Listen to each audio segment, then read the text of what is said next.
Dernière intervention de la matinée qui nous sera apportée par Rémi Nicole, professeur émérite d'Ancien Testament, de notre institution, de la FLTE, auteur, d'articles, de publications, sur, tout un tas de sujets, des textes de sagesse, en passant un peu moins par les prophètes. Peut-être que tu nous en diras un mot, voilà.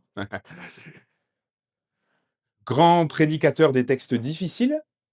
J'ai des souvenirs, mémorables de prédications d'Émile sur le texte du jour, où on se demande d'avance comment il va s'en sortir, hem et où on est toujours surpris, rejoint par, la parole de Dieu. C'est un véritable privilège, que d'entendre Émile prêcher sur des textes souvent difficiles. Il ne rechigne pas face à la difficulté et nous sommes très heureux de l'entendre aujourd'hui, heu, pour une conférence qui s'est intitulée «Prêcher les textes difficiles des prophètes». Un grand merci à toi, Émile. Je n'ai jamais donné de cours sur les prophètes, ici, à la faculté. C'était le domaine d'Henri Blocher.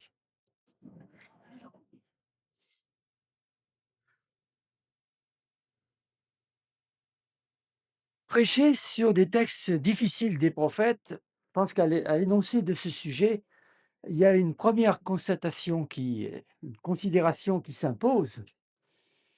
La difficulté la difficulté du message, ce sont les prophètes eux-mêmes qui ont été les premiers à l'éprouver.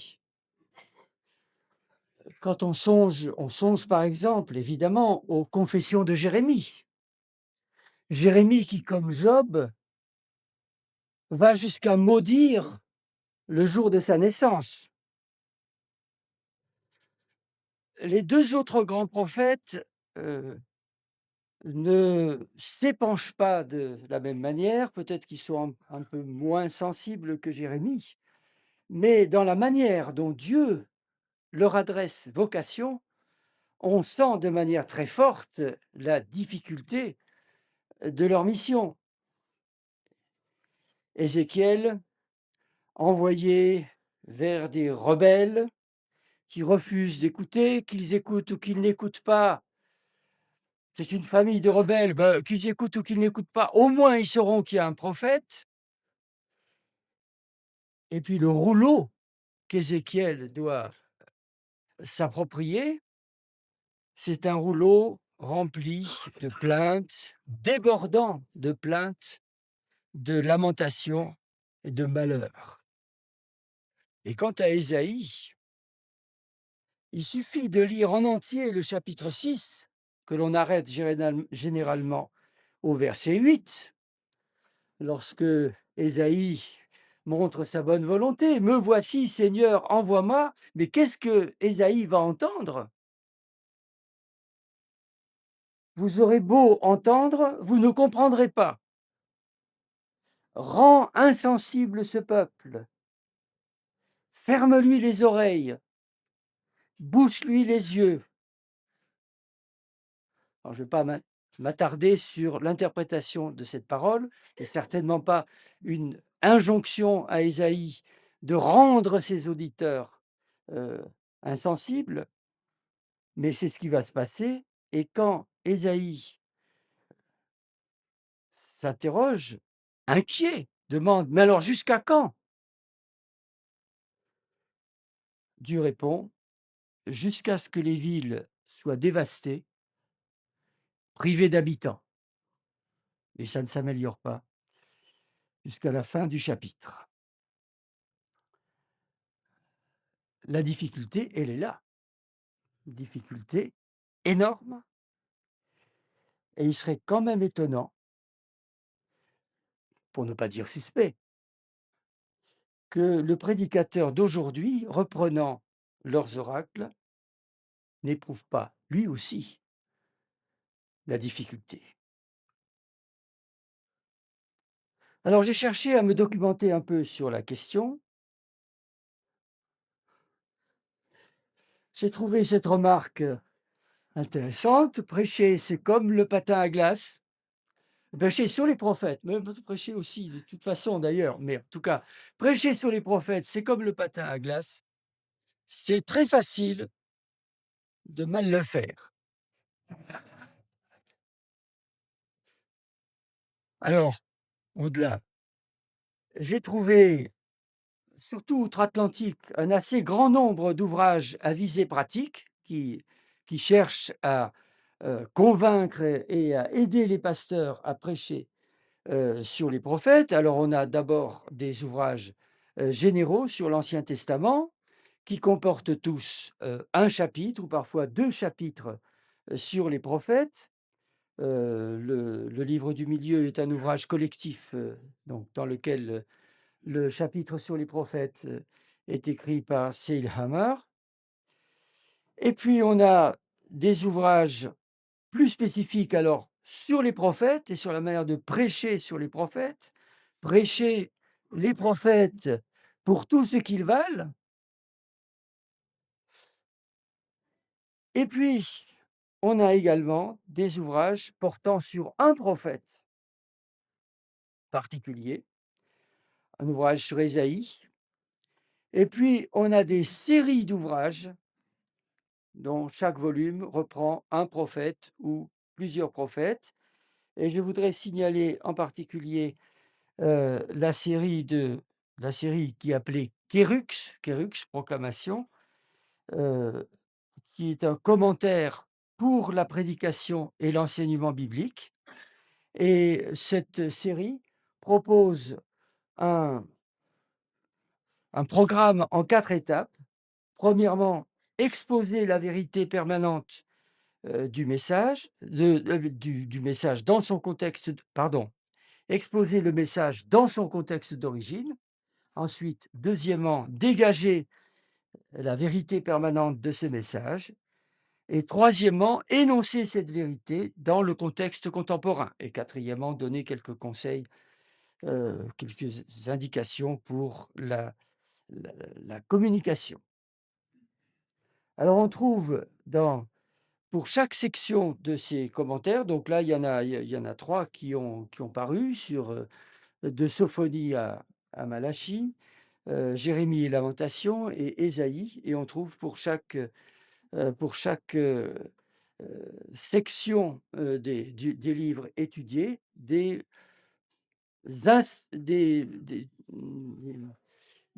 instructions des présentations générales pour une prédication. Ce ne sont pas des sermons qui sont proposés, mais des orientations pour la prédication. Alors, en découvrant ces ouvrages, ma quête a été de savoir comment ces auteurs perçoivent la difficulté, la question de la difficulté, c'est-à-dire lorsque le message se révèle difficile à transmettre.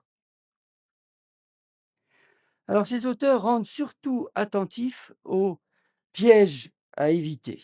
Par exemple, le piège de la transposition directe. Parole du prophète, c'est pour moi aujourd'hui. Les messages des prophètes sont devenus pour nous des messages indirects. Ils sont adressés à d'autres personnes qu'à nous. Et le plus souvent, le futur qu'ils annoncent est pour nous du passé. Pas uniquement parce qu'ils ont une perspective à long terme, ce qui fait que l'avenir qu'ils annoncent est parfois encore à venir pour nous. Mais souvent, cet avenir qu'ils annoncent est passé. Et c'est de cette façon-là, comme des messages indirects, que ces messages des prophètes fonctionnent pour nous dans la Bible et qu'ils nous instruisent sur Dieu et sur nous-mêmes. Donc ces ouvrages alertent sur des facilités trompeuses et c'est utile. Mais ce que j'ai eu de la peine quand même à trouver, c'est une prise en compte plus explicite et plus déterminée de ce qui fait vraiment la difficulté de la prédication, c'est-à-dire lorsque le message biblique, celui des prophètes, paraît inadmissible à l'auditeur contemporain. Lorsque l'écart, c'est pas seulement un écart temporel, culturel, ou même l'écart qu'il y a entre l'Ancien et l'ancienne et la nouvelle alliance, mais c'est lorsque cet écart touche au cœur même du message. Et là, ça fait mal. C'est la même déception que j'ai éprouvée en parcourant le catalogue de difficultés d'un volume qui est spécifiquement consacré aux textes difficiles de l'Ancien Testament. Alors, il parle des arbres généalogiques, des détails diaboliques. J'ai peut-être traduit l'anglais de manière un petit peu trop littérale, mais enfin, lorsqu'il parle de détails diaboliques, c'est le tabernacle, c'est le temple d'Ézéchiel, la géographie, les, les lois du sang et des tripes. Là, j'ai peut-être aussi traduit de manière un petit peu trop littérale, mais enfin, il a ce ton un peu humoristique hein, dans sa présentation. Interdit aux moins de 13 ans. Euh, Prêcher en langue, là aussi, c'est décalé, hein, ça veut dire, utiliser le grec et l'hébreu, dans la prédication, les sujets controversés, les textes parallèles et puis ce qu'il appelle les Goliaths, c'est-à-dire les textes très longs. Alors comment peut-on prêcher sur un texte très long? Alors, il y en a des problèmes techniques qui sont intéressants, mais tout ça me paraît quand même très accessoire. Parce que c'est toujours facile de prêcher sur un arbre généalogique. Il y a toujours des choses intéressantes à dire, mais ce sont des difficultés de détail, ce ne sont pas de vraies difficultés. Alors, si je peux m'en rapporter à ma propre expérience, qui m'a valu certainement cette fâcheuse réputation de prêcher sur des textes difficiles. Alors, j'avoue, honnêtement que parfois j'ai choisi la difficulté. Mais, dans la plupart des cas, comme cela a été signalé par Anthony, j'ai simplement suivi le programme de la Ligue pour la lecture de la Bible, programme de la lecture de la Bible en 6 ans, et ce n'est pas moi qui choisis la difficulté, c'est la difficulté qui est venue à moi. Et la difficulté est venue à moi en raison de l'écart entre ce qu'enseigne le texte biblique et ce que l'auditeur contemporain, et en particulier les chrétiens, puisque c'est d'abord à eux que le message est adressé, ce que l'auditeur contemporain est disposé à recevoir et même à entendre.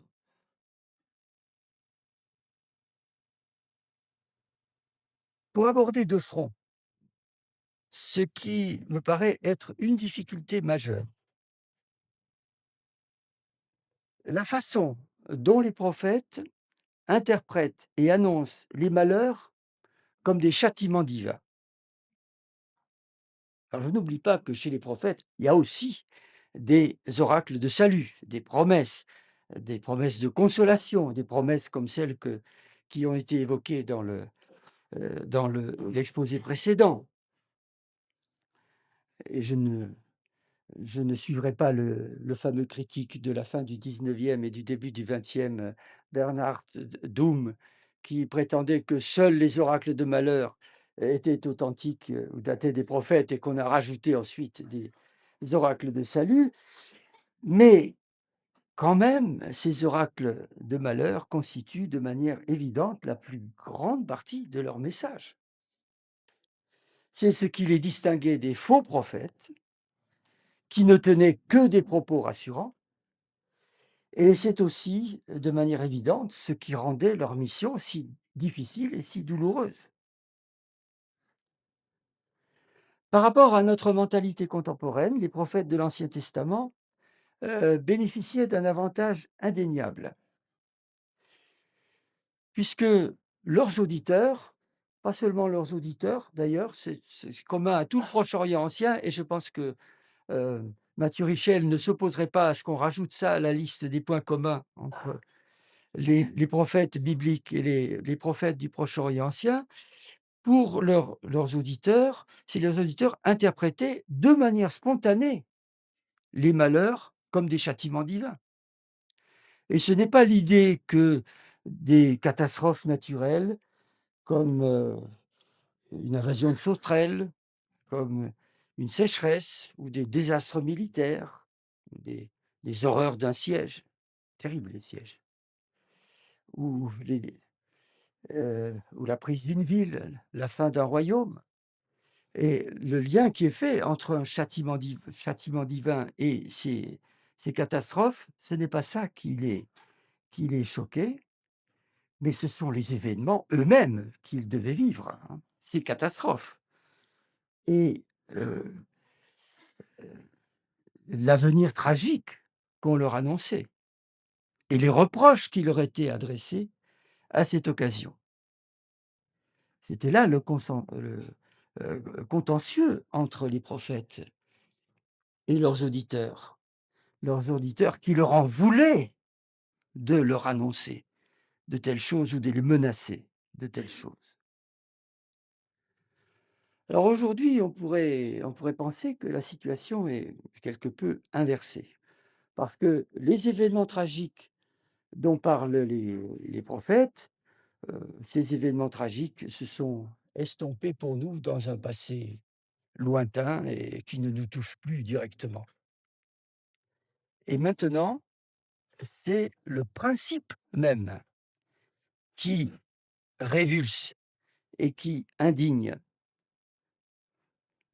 Le lien établi entre malheur, catastrophe et châtiment divin. Quelle image de Dieu donne-t-on? Alors comment gérer ça dans la prédication? Prédication, prêcher, si comprendre le message dans son contexte d'origine, en tirer des vérités constantes et les appliquer au contexte contemporain. Alors on pourra, sans trop de difficultés, heu, trouver, transposer les reproches qui sont adressés par les prophètes à leurs auditeurs: idolâtrie, injustice, mépris des instructions divines. Et ça donne l'occasion d'adresser, aux croyants des exhortations utiles. Et ça, les livres que j'ai consultés le font très bien. Mais que fait-on des châtiments divins? Il me semble que les auteurs consultés laissent un peu la question, en arrière-plan, sans oser, vraiment la soulever. Alors j'ai quand même noté 2 passages. Ma lecture est quand même très rapide, hein. C'est ça sur internet, donc je ne veux pas vous dire que ces auteurs ne le mentionnent pas, mais, j'ai noté 2 passages qui me paraissent, intéressants. Le premier dans l'ouvrage sur les prophètes, petits prophètes de Sophonie à Malachie, et il s'agit là d'une orientation pour une prédication sur, Sophonie chapitre 2 verset 4, au chapitre 3 verset 8. Et donc, les auteurs présentent l'axe théologique du passage et ils le formulent de la manière suivante: «Dieu punira ceux qui refusent d'accepter sa correction, tout comme ceux qui ont opprimé le peuple de Dieu, et ceci afin que les personnes se repentent et adorent Dieu». Le message dans son contexte, là je résume, les voisins de Jérusalem vont subir le jugement de Dieu à cause de leurs mauvaises actions. Et Jérusalem doit en retirer un avertissement pour elle-même, parce qu'elle n'est pas exempte des fautes commises par ses voisins. Alors, maintenant, comment transposer ça dans le contexte actuel? Voici ce qu'il propose. Les croyants ne doivent pas se sentir exempts de la discipline divine. Ensuite, diagnostiquer le jugement de Dieu est une affaire délicate. Mais il n'est pas nécessaire d'être un grand sage pour voir que d'autres tombent. Tout autour de nous, la vie des gens s'écroule, les mariages s'effondrent, les entreprises font faillite, les nations explosent en guerre civile, implosent en guerre civile. Alors ils ajoutent: certaines chutes peuvent être dues à la malchance ou au hasard dans un monde déchu. Mais dans de nombreux cas, de nombreuses chutes sont causées par des choix insensés et par l'arrogance des êtres humains. et ça doit nous inciter fortement à être vigilants. Avec les risques que cela comporte pour sa réputation, c'est certainement parce qu'il le juge adapté à la réalisation de son plan de salut, même si nous avons parfois de la peine à le comprendre ou à l'avaler. Et si nous voulons contribuer à la bonne image de Dieu, c'est plutôt par notre conduite, par notre amour pour nos semblables, que nous sommes appelés à le faire, plutôt que par des démentis bien imprudents, au vu de ce que nous enseigne le Nouveau Testament. Alors je vais terminer d'une manière qui vous étonnera peut-être parce qu'elle paraît en contrepoint, en tout cas, avec ce que je viens de dire, mais ça me paraît utile. euh, et je ne vais pas vous expliquer comment concilier les deux. Je suis un fervent, j'écoute avec beaucoup de c'est produit sur moi une très forte impression la musique de Jean-Sébastien Bach. Et je pense qu'une de ses qualités, c'est d'arriver dans une même musique à mettre en contrepoint des sentiments différents, à faire entendre à côté d'un soliste qui se plaint, un choral qui, heu, qui rassure. On est complètement chaviré par cette musique parce qu'elle nous dépasse, précisément parce qu'elle nous dit des choses différentes et qu'on les écoute ensemble et qu'on les voit s'accorder.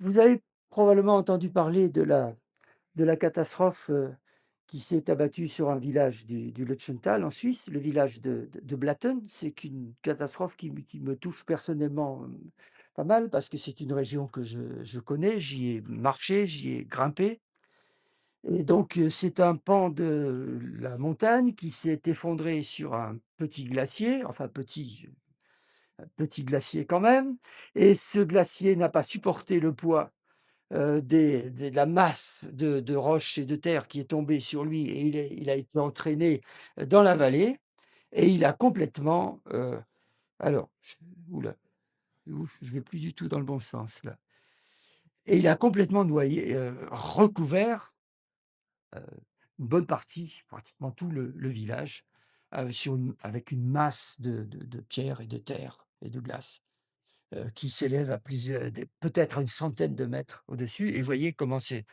remonté de l'autre côté. Ah ben, on voit pas, mais c'est pas grave.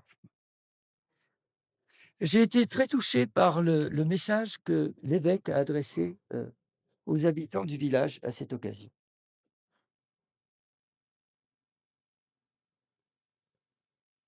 Et il cite le prophète Ésaïe: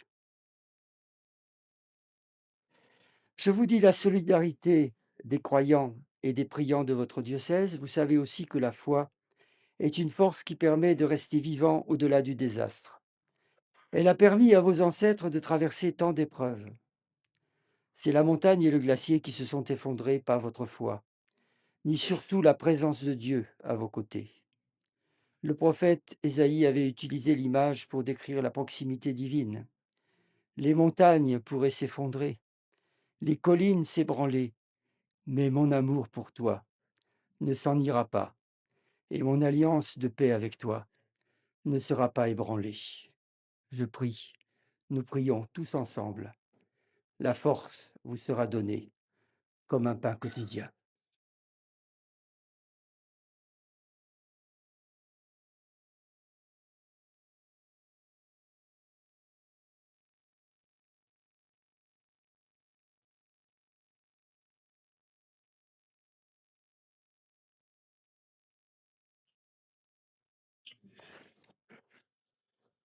Merci beaucoup, Émile, pour cette conférence qui nous donne à penser, à réfléchir sur nos pratiques, sur notre rapport au texte biblique. Et la première question euh, que j'aimerais te poser est la suivante. Dans notre contexte, l'auteur a dit, et je vous le dis puisqu'il ne faut pas rien cacher de, voilà, des difficultés du texte, Dans notre contexte d'illettrisme biblique, faut-il concéder qu'il y a plus urgent à enseigner que certains prophètes difficiles?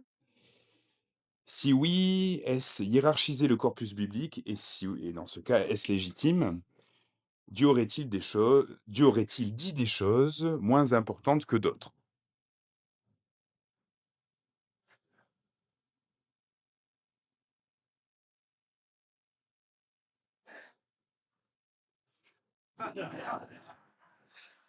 Bien sûr que nous avons un message de l'évangile, le message de l'évangile que nous avons à transmettre, c'est notre ordre de mission. Faites de toutes les nations des disciples, baptisez-les au nom du Père, du Fils et du Saint-Esprit. C'est l'évangile que nous devons proclamer, hein. Mais s quand on parle d'illettrisme biblique, je pense que c'est important de prendre conscience de tout ce que dit la Bible, parce qu'on risque d'avoir une perception du message biblique qui est une perception tronquée. Parce que, lorsque cette personne dit que tout châtiment a été absorbé par la croix, si on n'admet pas que Dieu punit, on n'admettra pas non plus que Jésus-Christ soit puni, et on va dire: «C'est une preuve de l'amour de Dieu». Et certains vont dire: «Dieu veut se faire pardonner tous les malheurs du monde, en mourant sur la croix». Donc il faut bien tenir compte de l'ensemble du message biblique, et lorsque l'apôtre Paul veut exposer le message de l'Évangile, il commence comment? Dans l'Épître aux Romains? «La colère de Dieu se révèle du ciel contre l'impiété des hommes». Si, je pense que la réponse est claire. Deuxième question, tout aussi intéressante, resterait-il parmi les textes difficiles du corpus prophétique, donc des textes devant être accomplis encore dans un avenir proche, lorsque cela concerne Israël?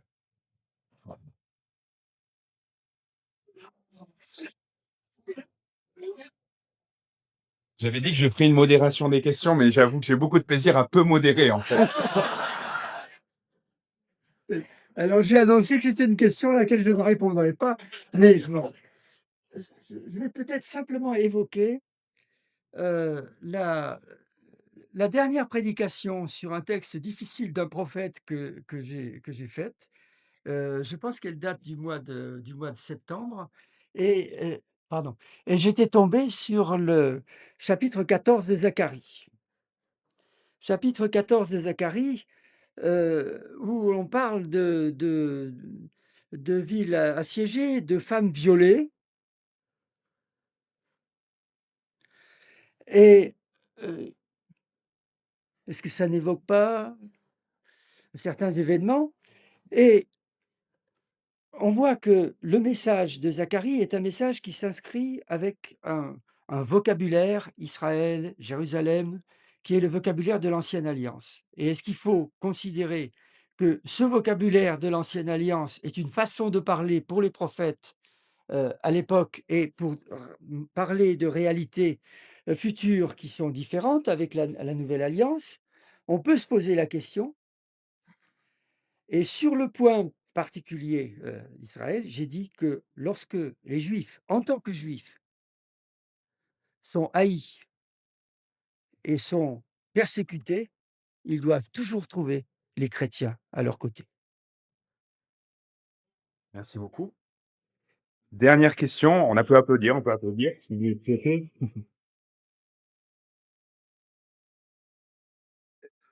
Cette question, elle part, de ce que tu as mis en relation le châtiment divin avec, notamment les questions écologiques, et je pense c'est dans ce sens qu'il faut entendre cette question. Les crises écologiques en général devraient-elles être perçues comme un jugement de Dieu?